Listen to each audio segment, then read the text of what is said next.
The broadcast is live. Phil Tarrant, Tom Panos, Real Estate Exposed, going behind what's happening in real estate.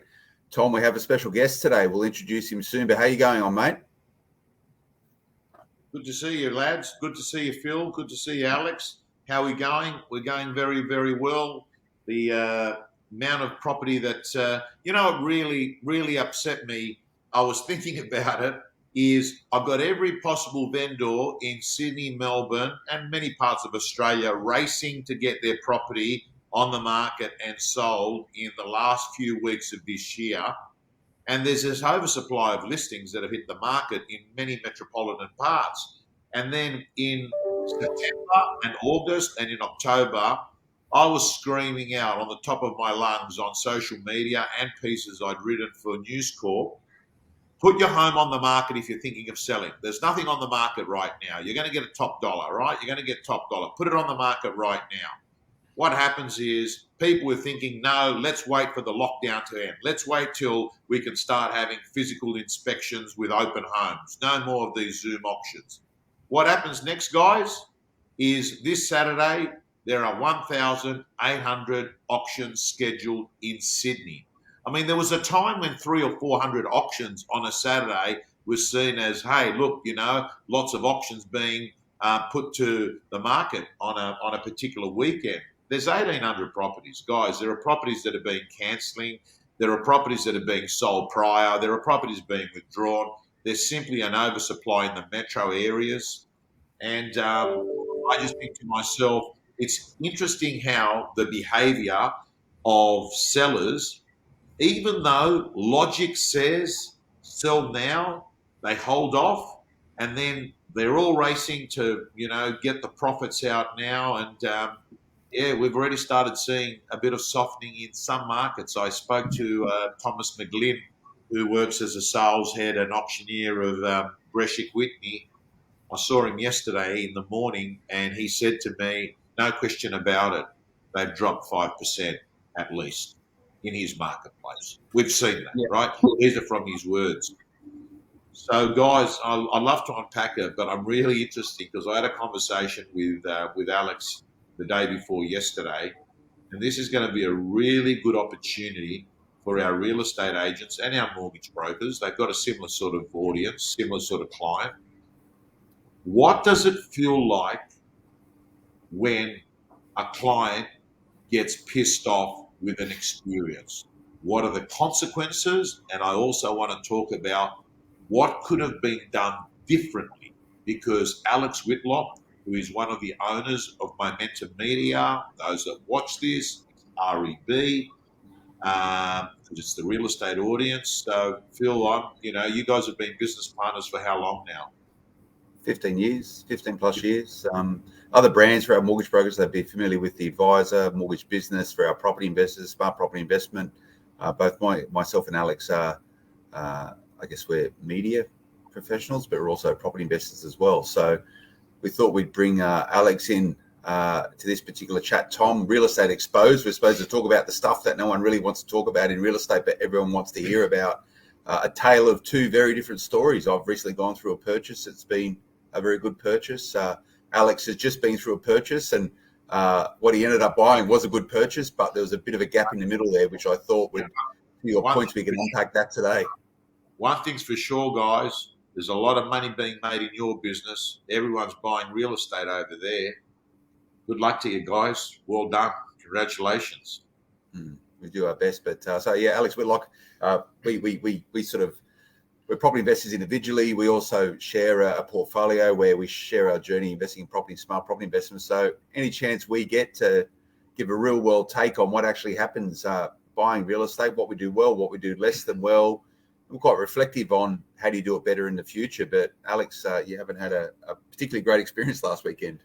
I think it's worth just thinking, and again, from a non-real estate perspective, what I want to do is, thanks Tom, Phil, for having me on the show. What I want to try and do is for people tuning in is just to give you the insight from a buyer's perspective. And one of the problems working in any industry is the real estate agents know how real estate works. They know it inside out. They understand the nuances of offers, of acceptance, of keeping all parties interested. What I want to really bring home to people tuning in is it's sometimes worth remembering that punters like me don't understand the inside workings of real estate. and you've got a couple of different scenarios, right? You know, when you're transacting real estate, you end up with a buyer, and you end up then with a number of people who haven't succeeded in buying. But there's a little bit of a funny inflection point. This is what I'm going to talk through today, is when you think you've bought and then it turns out that you haven't bought. And what that does is it creates an emotional, a chemical, a physical reaction, because you hold something back as a buyer, you know. And I've missed out, you know, Tom, Phil, everyone else tuning in. I've bought probably 50 properties over the years. I've probably missed out on 200 properties. But the thing is, like, you know that when you've not succeeded in buying, that it's always been an opportunity. It's never been a reality. But the experience of the weekend, for about half an hour, I'd bought a property, and only to find out that my understanding of having bought a property was actually an illusion. So I'll give you a very quick scenario. I'd seen a couple of properties. I drove up the coast. I'm not going to go into the specific area. I'm not going to talk about who the agents are, because it's not really important to this scenario. One went to auction on a Saturday. The other one was up for negotiation. So I drove up on the Friday. I talked to both respective agents. The one that was for negotiation, I said to the agent, I like it, but I kept because as a buyer, I'm trying to keep the price point down. He's trying to keep the price point up. So we're talking about a figure of 2.5 million. That's what the agent's saying that the vendor is expecting. I'm sort of all the time as a buyer saying, yeah, it's not going to be that. It's not going to be that. It's not going to be that. You know, but I'm serious. I've got money. I'm going to buy. I'm going to buy today. If we can come to an agreement, I'm going to buy today. I'm ready to go. If I don't buy today, there's another property, very, very similar proposition. And I'm going to buy that at auction tomorrow because I'm going to buy. Okay. So this is the scenario. So I drive up and having some negotiations on the way up, and all the time, you know, and the agent's, you know, doing his thing. He's saying, I've had offers around here. They've been knocked back. 2.5 million is what the vendor wants. I've gone and viewed the property. It's stunning. I'm not going to go into too many details in my sort of pinpoint where it is. It's a stunning property. It's a pretty unique place. I've talked to the agent. The agent didn't meet me there. His assistant came along and met me, and I've said, it's you know, it's fantastic. I want to buy it. Okay, so I call the agent all the time. You know, whilst I'm trying to minimize the price that I pay as a buyer, I'm reinforcing that I'm serious, that I'm ready to go. So I say, I like the place. I've had an offer. I put in an offer of a preliminary offer with an unseen of 2.325 million.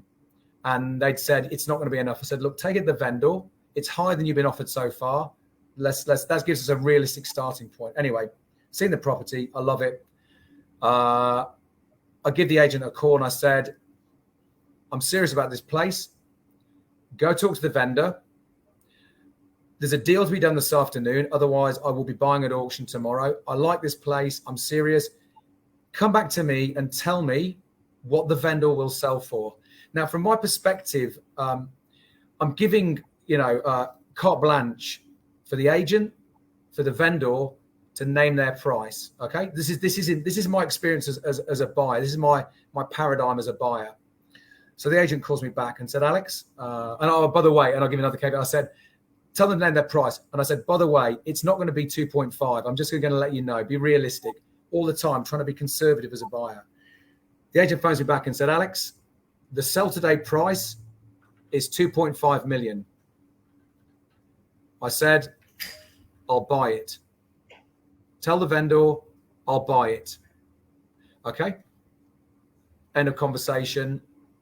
And then I phone my wife because I believe, and this is, some of you guys tuning in and go, you're an idiot. Some of you tuning in are going to go, you know what? I can understand what you're saying. It doesn't really matter for the purpose of this story. It's really about understanding the psyche of a buyer. I thought I'd bought it. I thought I'd been told a price that they wanted to sell. The buy today price is what I was told. I said, I'll buy it. So I phoned my wife. Didn't you say also send me your trust account details? I sent him a text and said, send me the trust account details. I'll put money. I'll put 0.25% in now. And I did all the emotional stuff as well. So I went, I'm so pleased. This is fantastic. I can't believe it. Oh, my wife's going to be so thrilled. I did all that stuff. Phoned my wife. I went, darling, we got it. We got it. I'm so pleased. We've got it. Okay. I then go, I'd actually got an appointment. I said to the agent, I said, look, I've actually got an appointment with another agent. As a matter of courtesy, I don't want to leave the guy stood there. I know he's traveled to this other property. I'm going to see him. I'm going to call you when I've come out. We're going to get this thing sewn up. I'll come down to your office. I'll sign the contract. I'll pay a deposit today. This is a deal. This is a deal done. It's been great working with you. The agent, I phoned the agent when I came out of the other property half an hour later, and he said, I said, okay, let's meet up. Let's get it done. He said, yeah, things have changed since we spoke. And I just got that feeling, and I went, I know this is not good. And he said, yeah, look, a higher offer's come in. I said, what do you mean? He said, yeah, look, a higher offer's coming. I needed to go back to the other interested parties, and somebody's offered more money. I said, we had a deal. We'd agreed a price. I said I'd buy. This is, what do you mean a higher offer? How much more? Well, I can't really tell you that, but it's a bit more. Anyway, you know what? Look, there's no need for me to go through every single step of this process. Tom, now I'm in a tailspin psychologically. Something I had in my hand is now falling through my fingers. I was also angry and I was upset, and maybe not thinking as rationally as I had done throughout the negotiation process, because psychologically, chemically, I'd now changed from being a prospective buyer to an owner for half an hour. So I said, look, I'm not going to muck around.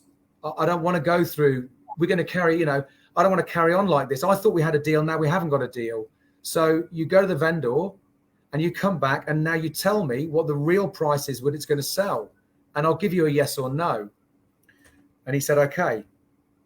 And I sat in the car and I felt sick and I felt unhappy and just generally bad. And the feeling I'd had like an hour previously about being elated and this is a place, incidentally, for retirement. This wasn't just an investment property. This is a place for me and my wife to retire to in the future. I got a text message back from the agent, and he said, and the text message said, it said, Alex, I've had, the vendor has accepted an offer from another buyer. So, look, where am I going to go with this? I was shattered as a prospective buyer, but stepping away from that, and you guys tuning in, make your mind up whether I'm right or wrong, or if I'm being foolish or if I've been hard done by. It kind of doesn't really matter. For me, stepping away and having a huge interest in real estate, running a real estate brand, being a real estate investor, being a property buyer, once I cool down and calm down, I go, okay, I feel very hard done by. My relationship with that office and with that agent is going to be very bad until the day I die. Look, maybe things will change. Maybe it can be resolved. But right now, as I walk away, very bad experience. The second thing is I look at this and I go, well, the vendor didn't get to hear my final offer because, frankly, Tom, even though I was very unhappy and felt sick, I'd committed to buying, and I've got reasonable funds at my disposal. So whatever the vendor had accepted was not the best offer, because the best offer would have been my offer because I was going to buy it. So, I come away and I go, and then the third thing is, it could have been done differently. And the pivotal point is around, it comes back, Tom, to this point of saying the sell today price is 2.5 million. And I said, I'm going to buy. I'm so excited. Now, in communication is everything. I work in the business of communication. I work in the media. And I'm also a salesman. I've been a salesman for 25 years. I'm still a salesman now. There's an opportunity to have me, look, we're not talking about small money in this particular area. This was a very, very big price in this particular area. Done differently, I could have been kept just a disappointed person. The agent could have said, Alex, you know what? You've missed out this time. Hey, I'm one of the biggest agents in this area. I can bring other properties to you. You'll be the first on the list next time. So I feel there's a huge missed opportunity from an agency perspective. I feel very unhappy. I mean, to say without using expletives, as a buyer. So I'm keen. Tom, what do you think? What's the go? Okay, so let's do a quick autopsy on this. So the first thing I want to let you know is that, well, firstly, I want everyone to know, and if anyone's got an appetite that's in real estate, in the comments, please put down what is a better way to handle a scenario where you've got an offer and you've got a vendor that will accept the offer. What do you do in that situation? We've got a LinkedIn user saying it's lacked transparency, in my opinion, right? I love to hear what other people have got to say, but I'd also like to hear, Alex, how does an agent handle a situation where, if you look at the relationship between an agent and the vendor, is they work for the vendor. They work for the vendor. They're getting paid off the vendor. So we take that as an assumption. And they're there to get the vendor the best price. How do they do it where they do the process and they don't have an Alex Whitlock pissed off? By the way, it's the wrong person to get pissed off. You're too connected to the real estate industry. I mean, you don't want to upset any customer, right? But there are some certain customers that have got an audience, a platform, a voice that can be heard by more people, right? You've actually shown the dignity of not using this forum to actually name offices or suburbs or individuals, but we're using this as an opportunity to hopefully help real estate agents improve in their process. And one of the ways they improve is to understand the pain and suffering that is involved when someone who believes that they've got a home that wasn't going to be an investment property, but a home that they were going to at some point be living in. You own this asset. Even if it was for 30 minutes, you have had your home taken off you. And it helps me understand. Listen, I leave auctions every Saturday, and as I'm going to my car, I see people, particularly the females, crying that have been an underbidder because for one moment they were the winning bidder, and then someone came over the top and took the home off them, and they're emotionally devastated because they're walking back in their car and realised this is not going to be the home that I'm going to be living in. So I'd love to get people to throw in their comments, but here's my view, Alex, as a real estate trainer professional. This is purely an issue of communication, poor communication by the agent based on what you've said. When you were given the offer, that real estate agent should have said one of two things to you, which appears to have not have said. The first one should have been, hey, great news. We have a deal. I'm taking the home off the market. In the meantime, I want to get you to get a deposit over to me and a contract signed as soon as we can, and that way it's exchange contracts. In the meantime, I'm going to be holding the property off the market and we're telling everyone else it's sold. That could have been one course of action, and then you could have gone off and done it. By the way, each state does have different rules, but generally speaking, at a high level, essentially that communication, we're taking off the market, right? The second thing that they could have actually said is this. Hey, Alex, thank you. I want to let you know that the property is yours, but I am letting you know we're going to keep it on the market till you have transferred a deposit and signed a contract.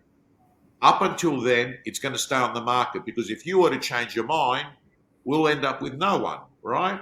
At the moment. So that's maybe one other option. None of this was explained. It's really, as one LinkedIn user says, is explain the process. Someone had to explain this is what happens. Or the third thing, Alex, he should have maybe have said is, Alex, I want to let you know I have a moral obligation to get as much as I can. And our vendor has instructed us to speak to all parties that have been interested in this property, right? And that I'm going to actually now go off and talk to them. If he'd explain that to you. Now, if Alex and Phil, my advice to agents, anyone that's watching this, if you're in this situation and your vendor wants you to actually go off and try and get more money, your approach to Alex should be, Alex, I want to let you know $2.5 million, it's going to get accepted, but I also have to let you know that I'm going to ring up every person that has seen the property, and I'm going to let them know we're about to sell it. All right? I'm going to let them know we're about to sell it. And I'm also going to let them know that I'm not going to disclose to them. I'm not going to disclose to them what you've offered, right? We're just going to say, give us your best. We're going to be selling it beforehand. This is something that we're always facing in pre-auction situations, pre-auction offers, right? The common denominator in all three is an explanation to the customer that this is going to happen next, an explaining of the process. You have rung up your wife thinking that you've just bought your retirement home. And half an hour later, you've been told you haven't got it, right? So there's a comment here that's come from Helena. I'm going to read it. Should have given, let's bring it up here. Let's see. Should have given Alex a chance to up the offer. Say a silent auction. After all, the agent might work for the vendor, but the agent stands to make one more commission. So essentially, they work for themselves too. Money talks, bullshit walks, says Helen. We got another person here. Explain the process. Another person here says, just sold my house and not fun. Another person here would love to be an auctioneer. How do I do it if I've been in the balance? Sam, we could talk about that another day. Yeah. Tom, let me jump in. Everything you say, you know what? And this is it's really good to unpack this. You got to. It's the psychological from the buyer, from the potential buyer. It's that psychological release to think that you've bought. You know what? I don't for a second think the agent thought he'd done anything wrong. You know what I mean? Because in his mind, but this is why language and communication is critical. When somebody says they will sell today for 2.5 million, and I say, I'll buy it. When I've asked them to name their price and they come back with a price and I say, I'll buy it, then to me, I bought it. He's obviously gone, okay, I'm now going to go and call everybody else. He's doing the right thing, right, for the vendor. He's doing the right for the vendor. I know that. Look, I've worked in and around the industry for so many years. I know how it works. Of course, people are going to be disappointed, Tom. You know, you see it at auctions every day. I bought at auction the next day and other people were disappointed. I understand. This is why language and transparency is critical. And if had the agent said, Alex, the sell today price is 2.5 million. Alex, I know you're keen to buy the property. I've got X number of buyers or a number of buyers who are interested like you. My duty of care is to make sure the vendor gets the best price for the property. It will be sold today. And then this is the process. I can tell you now as a buyer, I'd go, I want it myself. I don't want to have a load of other buyers. But then this is the key thing, Tom. Emotionally, psychologically, I'm still on the other side of that painted white line where I'm hoping I'm a buyer. You know what? I'd have gone all the way to get that property. I'm not going to tell the agent this. Why would I tell him that? All the time for me as the buyer, I'm trying to compress the price, you know, but I've got plenty of money and I've got plenty of borrowing capacity. So my job as the buyer, if I'm a good buyer, is to keep that pressure down. His job as a good seller is to push that price up. But this is where transparency comes in. And you know what? The thing is, Tom, you can have your cake and eat it too as a good agent. If you manage people's emotions, people's expectations, if you have integrity around the way you deal, and I'm not saying this guy necessarily hasn't got integrity, but the perception from me is that he has no integrity because of that communication gap, you know, and it's a missed opportunity. He could have me as an advocate easily right now. And I'll give you a scenario. I know Phil's going to want to jump in. There's a young agent. I was going through the same process, buying my own home in Turramurra. There was a young guy called Ray who works with a very, very good agent called Matt Bolin for Ray White. Some years ago, 2017, we got the point in. It was going to go to auction. He phoned me up and went, Alex, the property's going to sell today. I was driving. No, sorry, he didn't say. He goes, Alex, the property's not going to go to auction. I said, that's really exciting, Ray. I'm really keen. You know we want to buy it. I'll have a chat with my wife tonight when I get home, and we'll give you a call tomorrow. He goes, no, Alex, it's going to sell today. I went, but I need to talk to my wife, blah, blah, blah, blah, blah. Anyway, he was transparent. In the end, we sort of went up, and he was saying, yeah, it's not going to be quite enough. He phoned me up after lunch, Tom. He said, Alex, it's going to sell today. The way we're going to do it, to be fair to everybody, is we're going to take a closed envelope offer, put your best offer in, and, and I'm going, Ray, what's it going to, he goes, Alex, I don't know. Mate, if you want the property, put your best offer in. You know what? I ended up, Tom, I went, I just can't do this. I need to talk to my wife. I can't go and put a figure in. I phoned him up and I said, Ray, I can't do it. I'm out. He said, Alex, look, don't worry. I'll let you know how it goes. He phoned me the next day, the following morning. He said, Alex, you're not going to believe it. It's gone for about $150,000 more than you were talking about. I'm staggered myself. You know what? Is it worth that? I don't know. It's worth that to the person who bought it. You know what I did, Tom? Later that, I phoned him back again that lunchtime, and I got him a profile in REB because I was so impressed as a disappointed buyer with his communication, with his transparency. Of course I was disappointed. Me and my wife had seen the property. We wanted it, It was another hot market. 2017, it was the peak of the market. Things were going quickly. It's so important. There's an opportunity for agents to just not have that blinkered view. And I know that the vast bulk of agents do the right thing, believe in doing the right thing, try to do the right thing. But there is an opportunity aside that to see the peripheral vision, to have advocates. And Tom, this sort of lends itself, and I listen, it's a really good discussion, and no doubt a lot of people are enjoying the thread. We spoke at length last week around those, I think it was integrity index of real estate agents, and they scored just as bad as politicians, and I might add also journalists. But a lot of to Alex's point, I think most agents operate with a high degree of integrity. I think what happens is that communication lets them down. Having sort of been a fly on the wall to Alex's experience, I've got a lot more information there.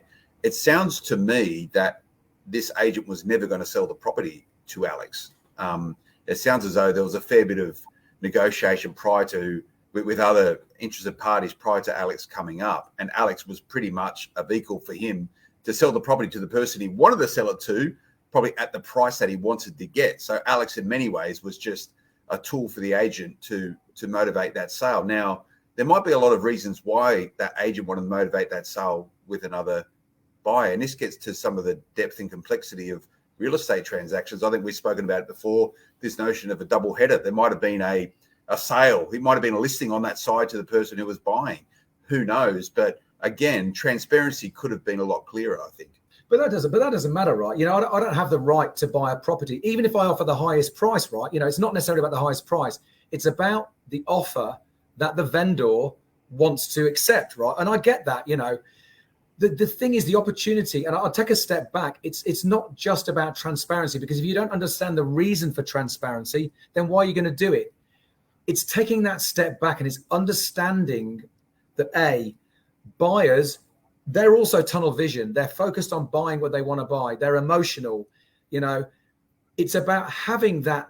It's about understanding not to allow somebody to think you've got this duty of care and the opportunities that you'll grow your business as a result of it, to understand that buyers are emotional, and we see it every day at auctions. We see it through the transactions, and you need to protect, for your own business's benefit, that emotional step over the other side of the line. As soon as I believed that I'd bought that place, everything changed. You know what? At any point, it doesn't matter to me. If I'd have lost out, if he'd have said, hey, look, unlucky, somebody else has come straight and taken off the market, I'd have gone, hey, I didn't get a chance. You know what? It wouldn't have really, in the great scheme of things, emotionally have mattered to me. And this isn't, Tom, about necessarily me succeeding in buying a property or not. What I'm talking about, the essence of this, is about the detrimental damage to agents and their brand by having huge detractors through an experience. And you've got to understand that people who get hurt to this degree will talk until the day they die about the experience they had with a person, about the experience they had with an office. And this is a real, it's a bad thing for agencies. They operate in a finite area with a finite community. you can end up with people who are huge detractors. Well, you just saw Lisa Novak there left a message saying, would you use that agent to sell? And this is Never. what it all wraps up into. Never. But I guess, Tom, also, I'd like to see the other side of this equation. There's a lot of people who it sounds as though this story resonates with them, and they're sort of saying, hey, maybe Alex got a bit of a bum steer there. But there's another side to this debate as well. And I'd really like from this audience to know how they think this should have been played differently, whether or not Alex could have communicated more precisely or clearly from his end, sort of expectations around buyers when it comes to the negotiation process, because it's a very, very fluid thing, isn't it, Tom? We're not going to name him and shame him.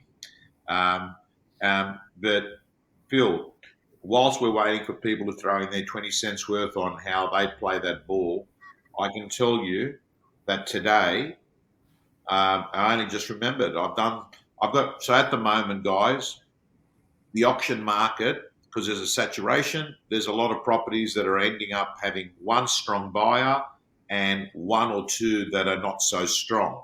So it is common practice for us, with me and my clients, for us to bring a property to a resolution prior to the auction. And I just did one this morning. This is exactly what I would have done with you, Alex, if I was the agent. It's exactly what I did this morning. So here's the situation. There's a buyer that's interested in coming on a property. Going to change the numbers so I don't identify any property. Not that it'd be hard to pick it, but anyway. What I did is rang up with the agent, the buyer, on a two-way call. I said to the buyer, I'm letting you know, our vendor has an appetite to do the deal prior to auction.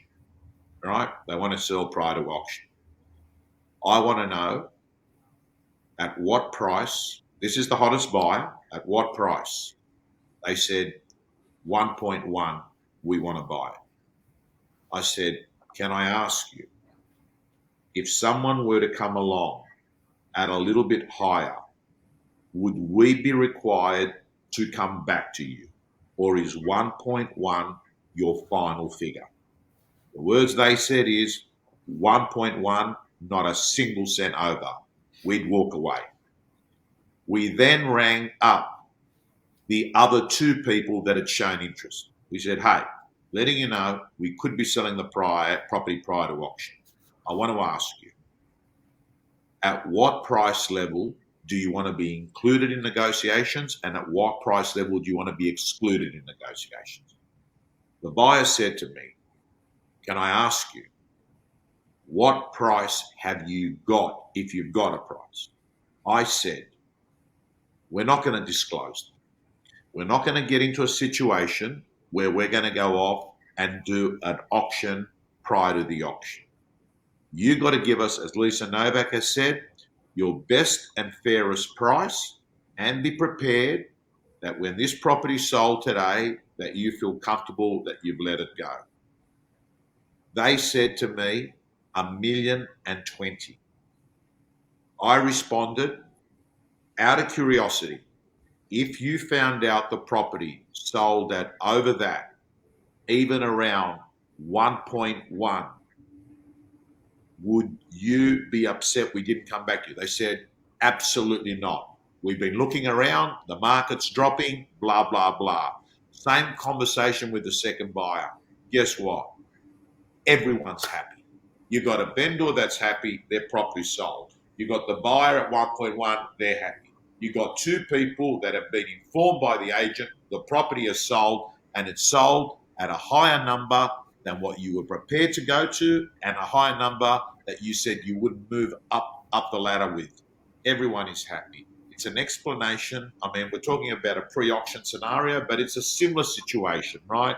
A property that's being sold, and I think that's the process that should have been handled there. Because I actually think, Alex, you can do the right thing by the vendor and not piss the buyers off that miss out.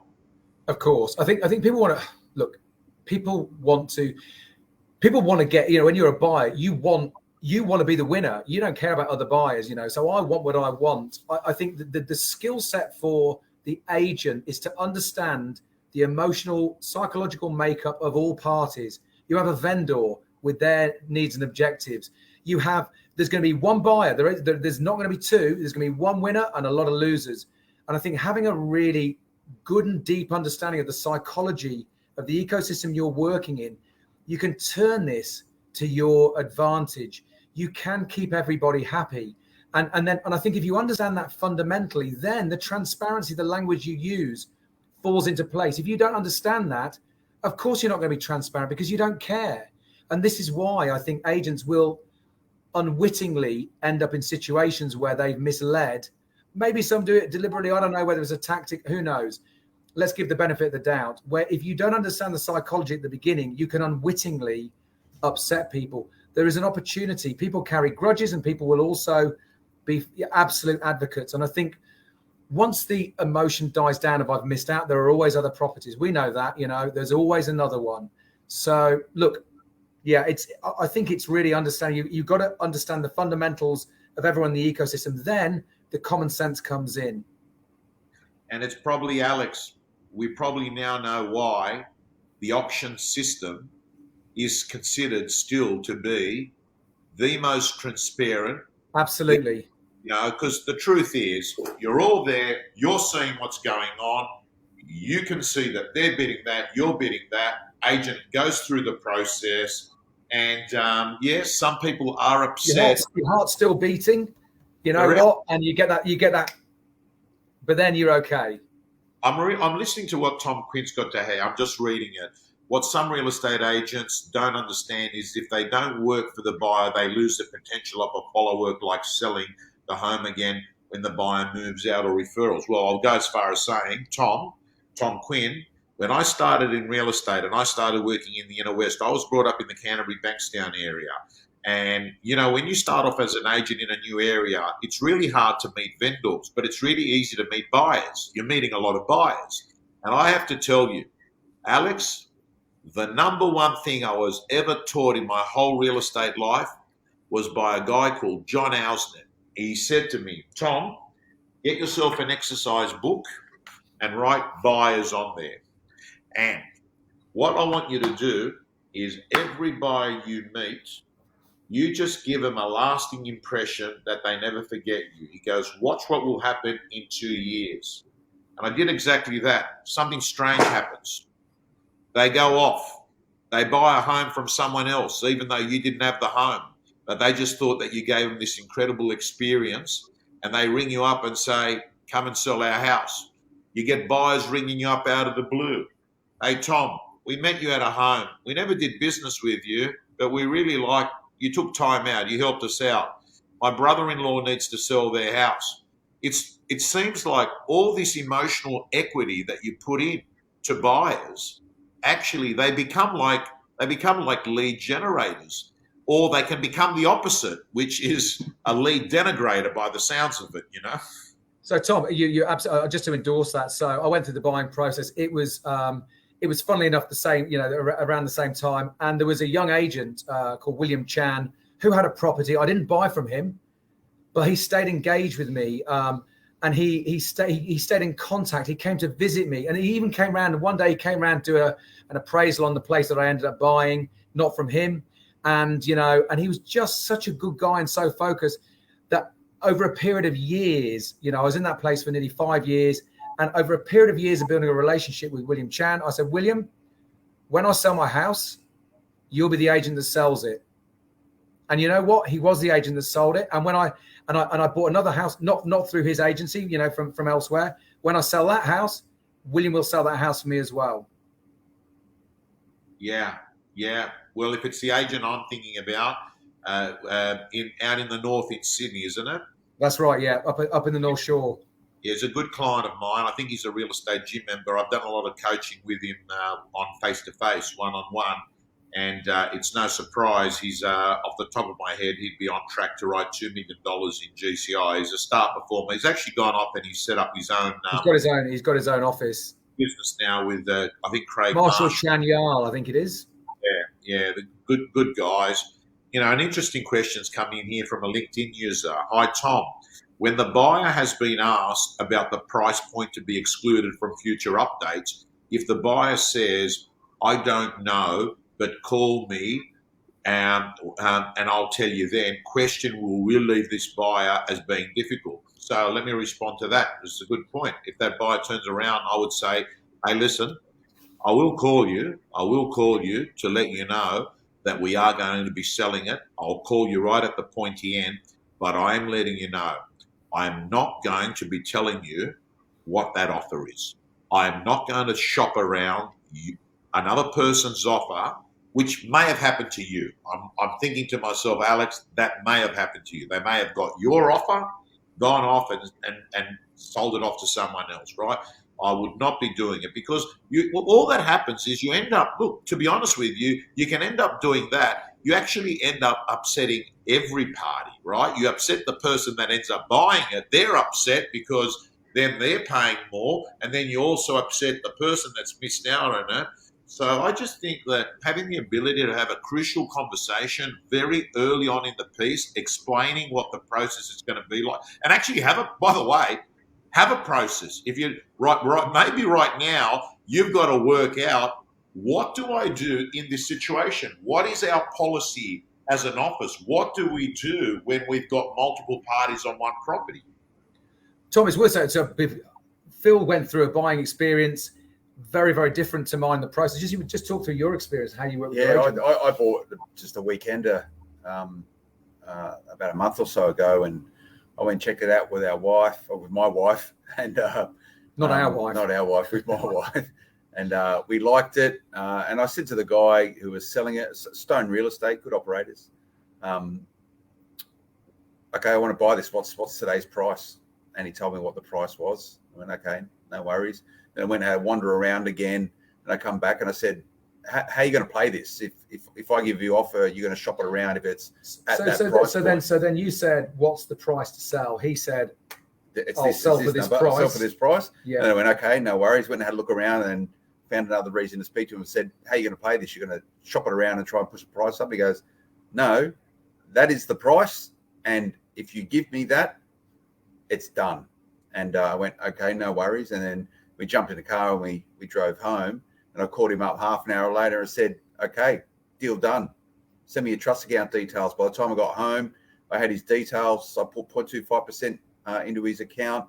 And it took us 3 weeks to actually negotiate the sale, but he took it off the market. So every single other person that called up about it, it was a pretty attractive property.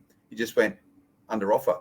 So it took us three weeks to actually get to the point where we were satisfied to sign the contract. And then we went, into a cooling off period, which has just expired.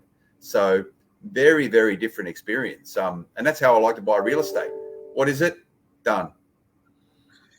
Guys, this is I can tell, people have got views and strong opinions on this. I'm watching on social media what they're saying. I'm sure when your podcast gets released to your listeners tomorrow, they're going to, get into a debate. And I'm really hoping that one of the things that's come out of our conversation today is that real estate people understand what it feels like emotionally to the other party. And if you're going to get an understanding of the impact that you have, it might change your approach. The second thing I'm hoping that comes out of it is to beginning to understand that every agent needs to have a process on managing the sole process if it's not an auction with multiple bidders. And probably the third thing is you can see you've got a person that's not overly happy. That person knows 100 people. Those 100 people will probably not be using that agent. Not only that, those 100 people also know 100 people. So the truth is, you can turn around and say, oh, well, it's one client, but it's not like we live in a world where we're silos. We're in fact like neurons, where we're all interconnected. And the one thing that happens to one person gets transferred to another person, gets transferred to another person. And here's the deal, guys and girls. Unfortunately, there's not one agent to have to do business with in every suburb. So the truth is that you can easily get wiped out, and we clearly know that recommendation continues to be the number one source of how someone makes a decision in selecting an agent. Yes, there's social media. Yes, there's letterbox drops. Yes, there's marketing. but nothing is more powerful than the power of recommendation from one human to another human. So guys, thank you so much. The good side of the story is that you ended up buying a home, which you're extremely happy with. Mate, I've got to tell you, guys, if there's any jobs there they always say you'll only get rich working for a rich boss. You guys look like you're doing pretty well. We've got 2 people here, owners there. You bought real estate, mate. Life must be good. Well done. Congratulations. Thanks, Tom. There's another comment here. Thomas. If you take it off the market for 3 weeks to negotiate a sale and the buyer walks away, your vendor will probably fire you as their agent, says Veronica. Lisa Novak, on a flip side, as agents, we will guide buyers, take the advice of the agent.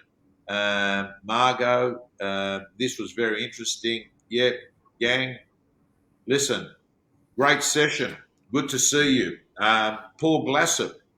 What's he got to say? Don't listen to this bloke. All selling agents need to think like a buyer's agent. It serves all parties for eternity. The vendor, the buyer, the underbidders, and the future properties that fit under the gives the selling agent trained to speak with other owners nearby. Thank you, Paul. He's your surfing mate, isn't he? I wouldn't call him a mate. I'd say it's a reluctant acquaintance, Tom. Mate, that was a great surfing trip. It rained for 3-4 days. What'd you do? Drank a lot of beer. Drank a lot of beer. All right, let's catch up and have a drink before Christmas, guys. Thanks a lot, Alex. Thanks a lot. Thanks for giving me a chance to air my thoughts. I'm not expecting people to agree with what I'm saying. I just want to give an insight, as it is, raw experience. People can make their own minds up. I believe I believe in real estate, and I believe in what agents do here. As you can tell by my accent, I'm English.